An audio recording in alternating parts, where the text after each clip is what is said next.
Alien Romulus sits itself right between the narrative points of Alien and Aliens. It also finds itself right between people loving it or hating it, and honestly, nothing in between. Ewan, there is a lot to talk about with this film. We're going to keep it very spoiler-free. Give us the TLDR of Alien Romulus. I loved it. I had a great time with its setups, even maybe if its narrative is a bit of a letdown. Some people are calling out the characters boring, the setup boring. I didn't mind that at all. The way that it ties into the franchise was not a letdown to me in the slightest. I felt the thrills. I didn't feel any lulls or lows. I didn't mind that there was maybe even the one or the other legacy reference tied into the film as well. When it comes down to surviving these xenomorphs and the facehuggers, I think that Romulus has a lot to offer, and that's all I was looking for in this film. So it delivered on what I wanted, and it's just like a great experience.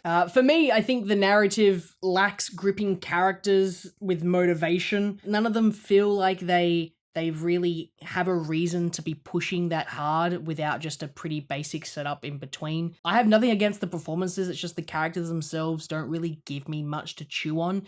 It's okay because, you know, it's an Alien movie, so most of them are going to die anyway. That's not a spoiler. That's just a kind of a given, right? You could probably make a bingo sheet with which characters are going to die and yell out bingo halfway through. For me, from a technical standpoint, the cinematography isn't, you know, out of this world beautiful. I think that it has some really beautiful moments, but I just don't think it's anything crazy to talk about, especially since this year, if we're talking about sci-fis, we've already had the pretty sci-fi movie come out with Dune, so it's going to be a little bit hard to top that. I think from just an audio standpoint, in my screening, I had issues hearing dialogue within the first act. That could just be my screening in my theater that I was at, but I honestly missed out on what could be important character building information, which may have ruined the narrative for me personally, but that could just be my experience. However, all of that negativity kind of has to go away because at the end of the day, there's nothing more motivating for a character than trying to survive a xenomorph. And I think that for what this film does,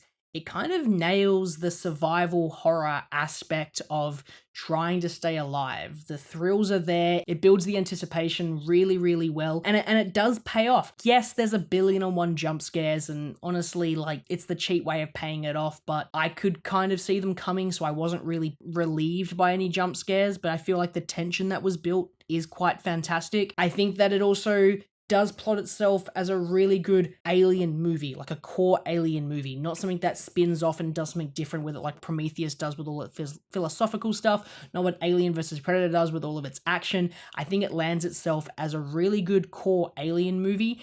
It just doesn't give me characters that are that exciting. But to be fair, I've had 4 different movies to kind of fall in love with Ripley.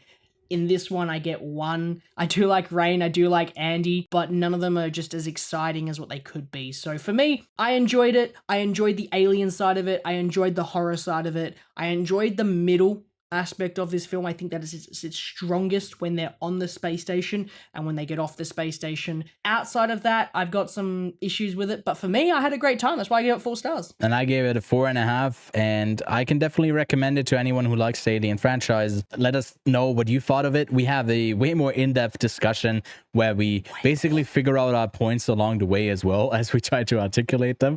It was a bit of a messier episode this week, but go give that a watch and a listen if you're interested. We'll catch you on the next one. Bye.